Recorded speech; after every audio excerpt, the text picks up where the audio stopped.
This is a Blairing Out with Eric Blair show, and today I'm pleased to be here with Maja of the Sounds. Tell me about what your youth was like growing up in Sweden. Well, I grew up in a very small town called Åhus. They make absolute vodka there. Nice.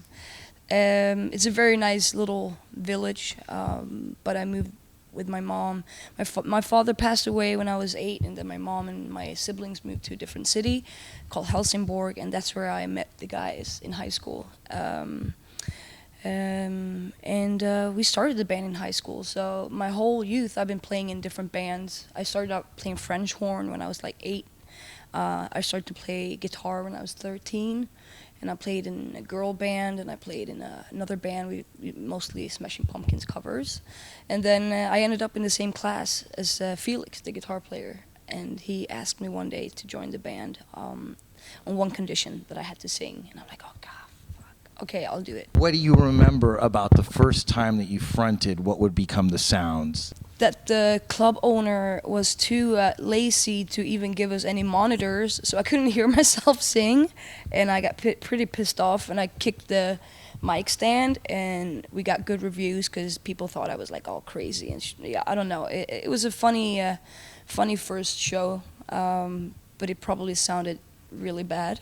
But we love to play, and we practiced so much before we play any kind of show, and I think we did like 100 shows before we even had a record deal. After a while, I think being on stage was like, that's what I love to do, and I feel really comfortable, and that's like, I think I meant to do that, you know? What do you think prepared you for this rock and roll lifestyle? I don't want to sound like all artists must have had a rough life to I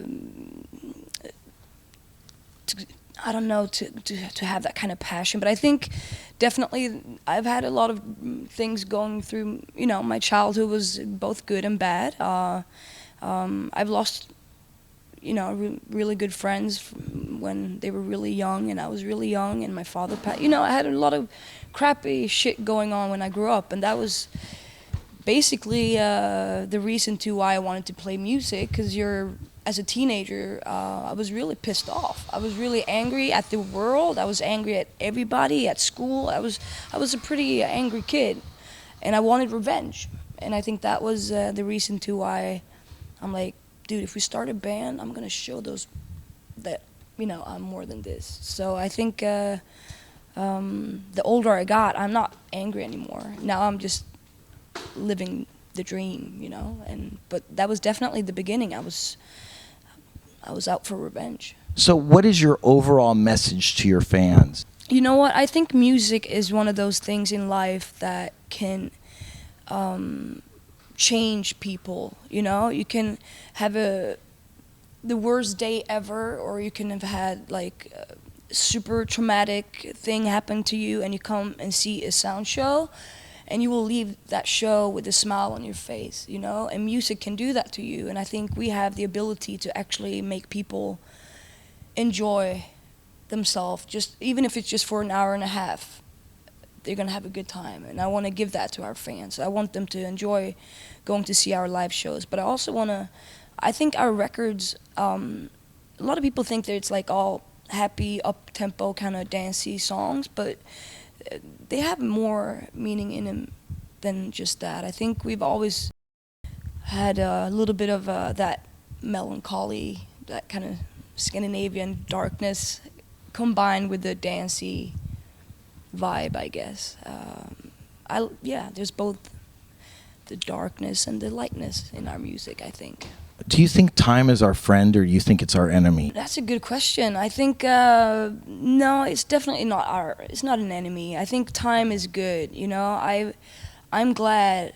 I love life, you know. I want to live. I want to grow old. I want to become a really old lady and just sit there and talk about what I did when I was 20. You're okay with that? Absolutely, you know. And I think it's really sad when talented musicians like Amy Winehouse, they pass away when they're 20. Like, what's up with that 27, dude? I don't get it.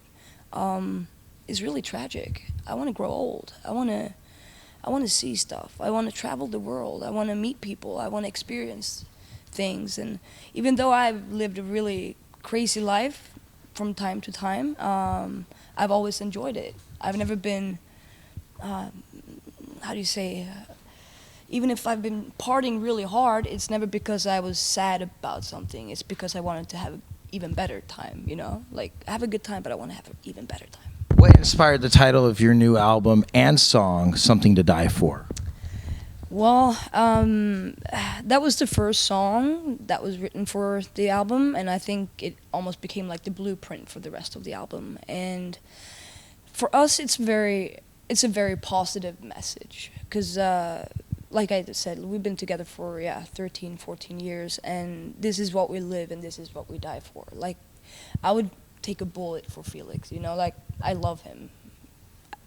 I love all of them, you know what I mean? And I think that's what the whole song is about. If you have something that you are really passionate about, and for us it's music and the band and everything, it's worth dying for. But you know what I mean? Yeah. But it's still meant in a positive way. Like, we love this so much that I would sacrifice myself to do this. Was it a scary task to self-produce your new record? No, for me it was not. I don't know about the boys, because they're the ones that are actually the studio geeks, you know, and they're really good at it. I'm so glad that they, because I've always thought that the demos that we do before, like the other records, I'm super proud of them too, absolutely. But it gave us a lot of experience to be in different studios and work with different producers and see how people do stuff. But for this one, I personally, I've always thought that our demos has that kind of sound that you can't reproduce again.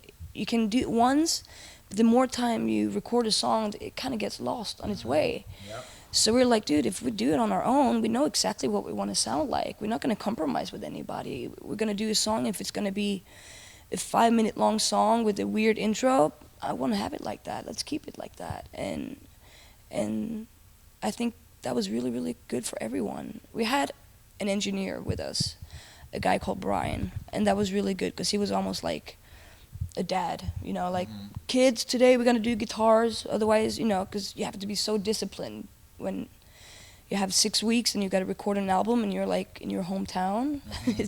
You have to be really disciplined. But he was so good. He was really good. But he had nothing to do with the producing part or writing part or anything like that. But he was like the organizer, and that was good to have him around. What inspired the song Dance with the Devil first, and then we'll talk about the song Diana?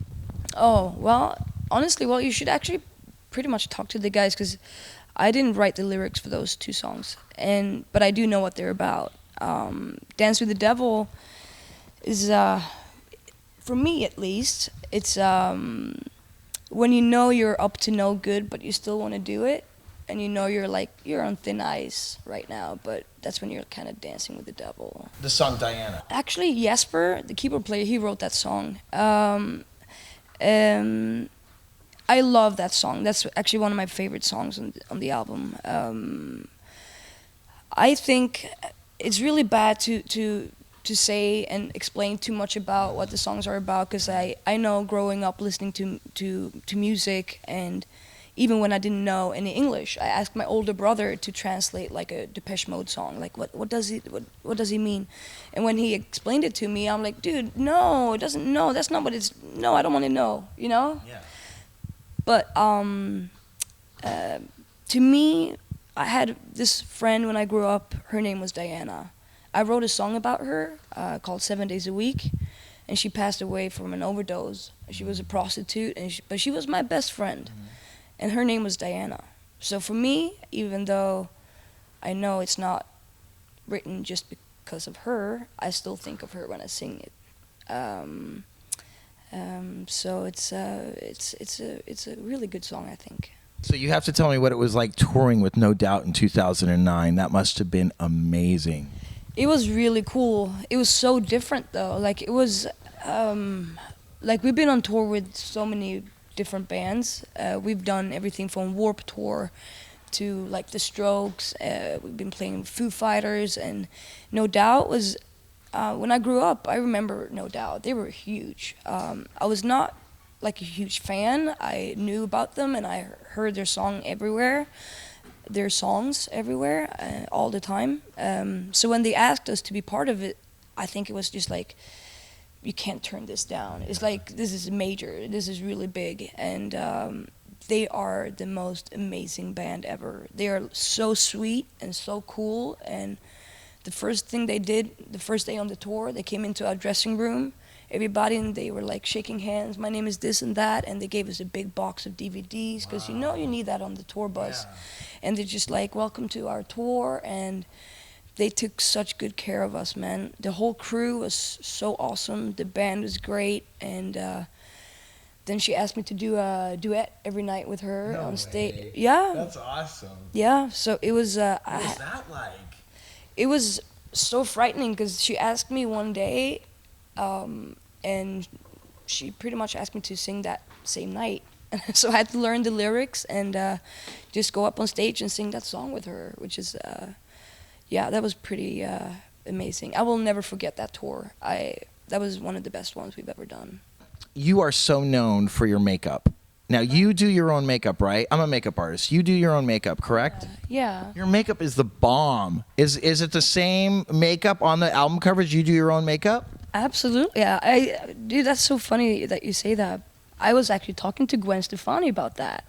Because I was like, sometimes when you do photo shoots, they say they have a professional makeup artist there, and they mess you up like crazy. You don't look like yourself. And I was talking to Gwen one night, and I'm like, do you do your own makeup? And she's like, yeah. Have you always done that? And she was like, yeah.